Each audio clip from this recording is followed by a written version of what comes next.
कमली में लिपटने वाले, रात को क़याम किया करो मगर थोड़ी सी रात, यानी निस्फ रात या उससे कुछ कम क़याम करो या कुछ ज्यादा। और कुरान को अच्छी तरह ठहर ठहर कर पढ़ा करो। हम अनकरीब तुम पर एक भारी फरमान नाजिल करेंगे। कुछ शक नहीं कि रात का उठना नफ्स को सख्त पामाल करता है और उस वक्त जिक्र भी खूब दुरुस्त होता है। दिन के वक्त तो तुम्हें और बहुत से शगल होते हैं, तो अपने परवरदिगार के नाम का जिक्र करो और हर तरफ से बेताल्लुक होकर उसी की तरफ मुतवज्जे हो जाओ। वही मशरिक और मगरिब का मालिक है, उसके सिवा कोई माबूद नहीं, तो उसी को अपना कारसाज बनाओ। और जो दिल आजार बातें ये लोग कहते हैं उनको सहते रहो और खूबसूरती से उनसे किनारा कश रहो। और मुझे उन झुटलाने वालों से जो दौलतमंद हैं समझ लेने दो और उनको थोड़ी सी मोहलत दे दो। कुछ शक नहीं कि हमारे पास बेड़ियां हैं और बड़ी जबरदस्त आग है और गले में अटकने वाला खाना है और दर्द देने वाला अजाब है।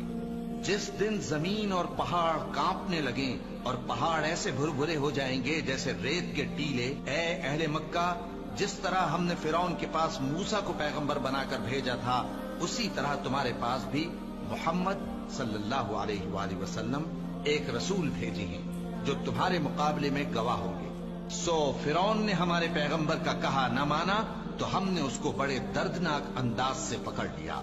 अगर तुम भी इन पैगंबर को न मानोगे तो उस दिन से किस तरह बचोगे जो बच्चों को बूढ़ा कर देगा, जिससे आसमान फट जाएगा। ये उसका वादा पूरा होकर रहेगा। ये कुरान तो नसीहत है, सो जो चाहे अपने परवरदिगार तक पहुंचने का रास्ता इख्तियार कर ले। तुम्हारा परवरदिगार खूब जानता है कि तुम और तुम्हारे साथ के लोग कभी 2/3 रात के करीब और कभी आधी रात और कभी तिहाई रात क़याम किया करते हो। और अल्लाह रात और दिन का अंदाजा रखता है। उसने मालूम किया कि तुम उसको निभा न सकोगे तो उसने तुम पर मेहरबानी की।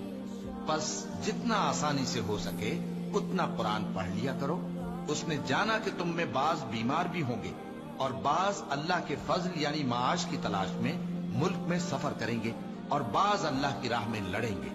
तो जितना आसानी से हो सके उतना कुरान पढ़ लिया करो और नमाज कायम करते रहो और ज़कात अदा करते रहो और अल्लाह को नेक नियति से कर्ज देते रहो। और जो अमल नेक तुम अपने लिए आगे भेजोगे उसको अल्लाह के यहाँ बेहतर और सिले में बहुत अजीम पाओगे। और अल्लाह से बख्शिश मांगते रहो, बेशक अल्लाह बख्शने वाला है, मेहरबान है।